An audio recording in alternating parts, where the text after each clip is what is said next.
मंजिलें उन्हीं को मिलती है जिनके सपनों में जान होती है। अरे मंजिलें उन्हीं को मिलती है जिनके सपनों में जान होती है। पंखों से कुछ नहीं होता मेरी जान, हौसलों से उड़ान होती है। अरे पंखों से कुछ नहीं होता मेरी जान, हौसलों से उड़ान होती है। तो नमस्कार, हमारे जो YouTube चैनल है साइंस क्लासेज, उस पर आप सभी का हार्दिक स्वागत है। और हमारा जो एक वीडियो है वो आपके पास पहुंच चुका होगा और उसमें हमने जो क्लास 12 की जो फिजिक्स है उसका जो 9 चैप्टर है किरण प्रकाशी की वो शुरू किया था। तो अभी 1 मिनट में उसका जो भी कल पढ़ाया था मैंने उसका मैं रिवीजन कर देता हूँ। सबसे पहले हमने पढ़ा था कि प्रकाशी की कहते किसे हैं, तो भौतिक विज्ञान की वह शाखा जिसके अंदर प्रकाश एवं उससे संबंधित घटनाओं का अध्ययन किया जाता है उसे प्रकाशी की कहते हैं। उसके बाद में हमने देखा था कि प्रकाश किसे कहते हैं, तो यह विद्युत चुंबकीय तरंगें होती है। ये दृश्य तरंगों का एक भाग होती है, 7 रंगों से मिलकर जो बनता है उसे श्वेत प्रकाश कहते हैं। उसके बाद में हमने इसके गुणों के बारे में भी देखा था कि प्रकाश के संचरण के लिए माध्यम की आवश्यकता नहीं होती है, लेकिन इसका जो वेग है वो माध्यम पर निर्भर जरूर करता है। उसके बाद में हमने जो लैम्ब्डा की वैल्यू है वो भी आपको बताई थी। उसके बाद मैंने आवर्ती की वैल्यू भी आपको निकाल के बताई थी डिटेल में। और उसके बाद में जो प्रकाश से संबंधित जो घटनाएं हैं, परावर्तन, अपवर्तन और अवशोषण, उनके बारे में मैंने आपको थोड़ा बहुत बेसिक से बता दिया था। तो आज की जो क्लास है वो प्रकाश का जो परावर्तन है उसकी डेफिनेशन हो गई या उसके जो नियम है वो हम पढ़ने जा रहे हैं।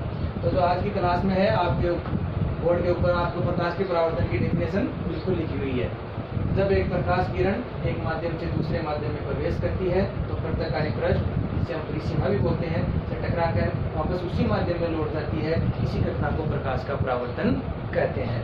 ये सादा और सिंपल परिभाषा है, एक बार दोबारा मैं बोल देता हूँ। जब एक प्रकाश की किरण एक माध्यम से दूसरे माध्यम में प्रवेश करती है तो पृथककारी पृष्ठ परिसीमा से टकराकर वापस उसी माध्यम में लौट जाती है। इसी घटना को प्रकाश का परावर्तन नाम दिया गया। तो अभी मैं इसको डायग्राम से और अच्छे तरीके से आपको समझा देता हूँ। उसके बाद में हम इसके जो परावर्तन के जो नियम है वो भी पढ़ेंगे।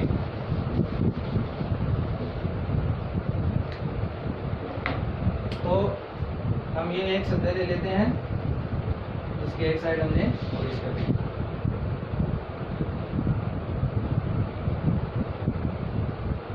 बिल्कुल बेसिक से समझाऊंगा मैं एक चीज आपको। ये जो प्रकाश की किरण है वो इस सतह पर आपतित हो गई और इससे टकराकर वापस इसी माध्यम में लौट गई। किरण को कल मैंने आपको बताया था कि किरण को एरो के निशान से डिनोट करते हैं। तो ये जो किरण है इस किरण को हम नाम देते हैं परावर्तित किरण। और सतह से टकराने के बाद में जो किरण जाती है उस किरण को नाम देते हैं आपतित किरण। हम अभी एक अभिलंब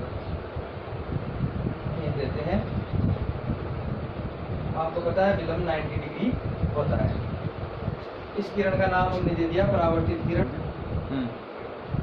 तो ये जो किरण आई इस किरण को हम आपतित किरण बोलेंगे और जो सतह से टकराने के बाद में जो किरण लौटेगी उसको हम बोलेंगे परावर्तित किरण। तो इस किरण का नाम हो गया आपतित किरण। और ये जो किरण हो गई ये परावर्तित किरण हो गई। और ये हो गया अभिलंब। और ये जो है ये तल है जिस पर ये किरण आपतित हो रही है। तो ये हो गया प्रकाश का परावर्तन। कि जब कोई प्रकाश की किरण एक सतह पर टकराती है तो टकराकर वापस उसी माध्यम में वो लौट जाती है, तो उसे कहते हैं प्रकाश का परावर्तन। अब जो हम आगे हैं प्रकाश के परावर्तन के 2 नियम हैं, तो प्रकाश के परावर्तन के 2 नियम पढ़ेंगे। परावर्तन के नियम,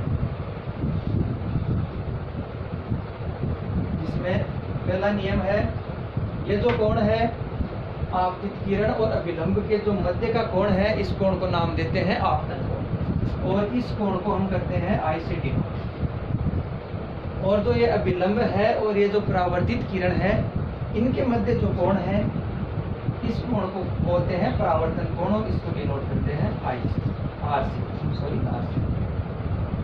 तो जो प्रकाश का परावर्तन का जो पहला नियम है वो ये कहता है कि ये जो कोण I है और जो कोण R है वो बराबर होते हैं। प्रकाश का परावर्तन का पहला नियम यही है कि जो आपतन कोण है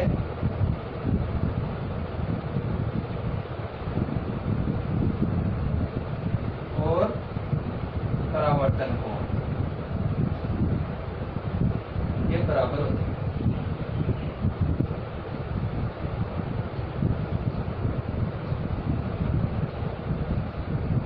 कहने का मतलब है कोण आई बराबर होता है कोण आर। इस कोण को नाम देते हैं हम आपतन कोण।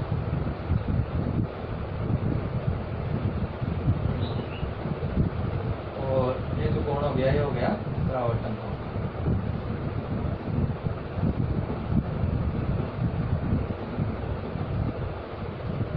अब जो नेक्स्ट नियम है वो यह है कि जो यह आपतित किरण है, यह विलंब है और ये जो परावर्तित किरण है, ये तीनों एक ही तल में स्थित होते हैं।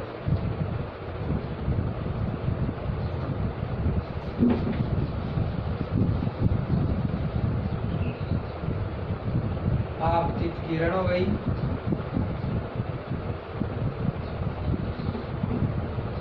अभिलंब हो गया, वह परावर्तित किरण।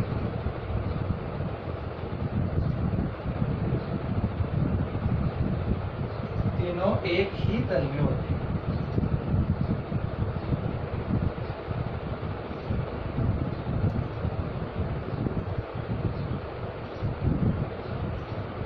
और जो ये जो बिंदु है, जिस बिंदु पर ये तीनों एक जगह मिलते हैं, इस पॉइंट को हम नाम देते हैं आपतन बिंदु।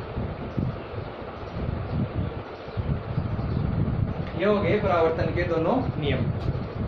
अब हम इससे जुड़े दो मैं फैक्ट आपको बताना चाहता हूं कि जब कोई प्रकाश की किरण अभिलंबवत किसी तल में अभिलंबवत आपतित होती है तो वो परावर्तन के बाद उसी पथ से वापस लौट जाती है। इसको अभी समझेंगे। यह विलंब है, 90 डिग्री है। जब कोई प्रकाश की किरण इस अभिलंब से आपतित होगी, कहने का मतलब है 90 डिग्री से इस तल पर आपतित होगी, तो वापस ये जो परावर्तन के बाद में है ना, ये वापस इसी पथ पर लौट जाएगी। अब आप कहोगे कि ये कैसे लौट जाएगी, तो अभी मैंने आपको जो पहला नियम बताया था कि कोण आई बराबर कोण आर होता है, और जब ये अभिलंब से आपतित होगी तो कोण आई का मान होगा 0 डिग्री। परावर्तन के फर्स्ट नियम के अकॉर्डिंग कोण आर का मान भी 0 डिग्री होना चाहिए, और ये 0 डिग्री तभी होगा जब ये वापस इसी पथ से लौट जाएगी, तभी ये 0 डिग्री होगा। तो ये एक फैक्ट हो गया कि जब ये विलंबवत आपतित होती है तो ये वापस परावर्तन के बाद में उसी मार्ग से लौट जाती है। ये हो गया आपने प्रकाश का परावर्तन। मुझे लगता है आपको अच्छी तरह से समझ में आ गया होगा कि प्रकाश का परावर्तन कैसे होता है। अब एक और फैक्ट है कि जब ये जो घटना घटती है उसके अंदर जो प्रकाश का वेग है, तीव्रता है, और जो प्रकाश का वेग है, आवर्ती है और तरंगदैर्ध्य है, वो परावर्तन के बाद में परिवर्तित नहीं होती है, लेकिन जो इसकी तीव्रता है वो परावर्तन के बाद में परिवर्तित हो जाती है। दूसरा फैक्ट इसका यही है कि प्रकाश का वेग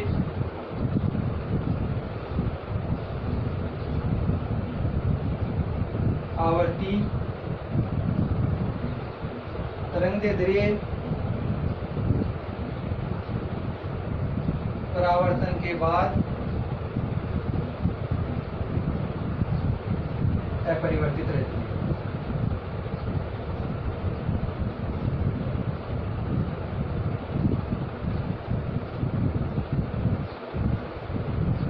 लेकिन जो इसकी तीव्रता है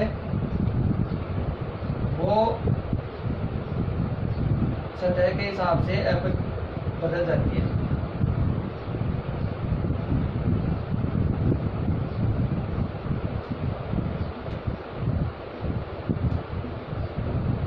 सतह के अनुसार बदल जाती है।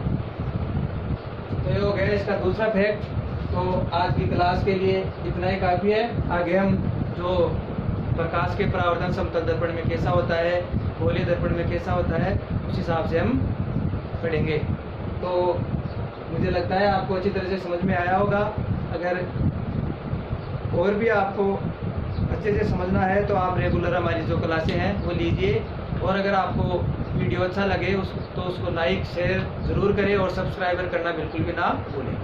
थैंक्स।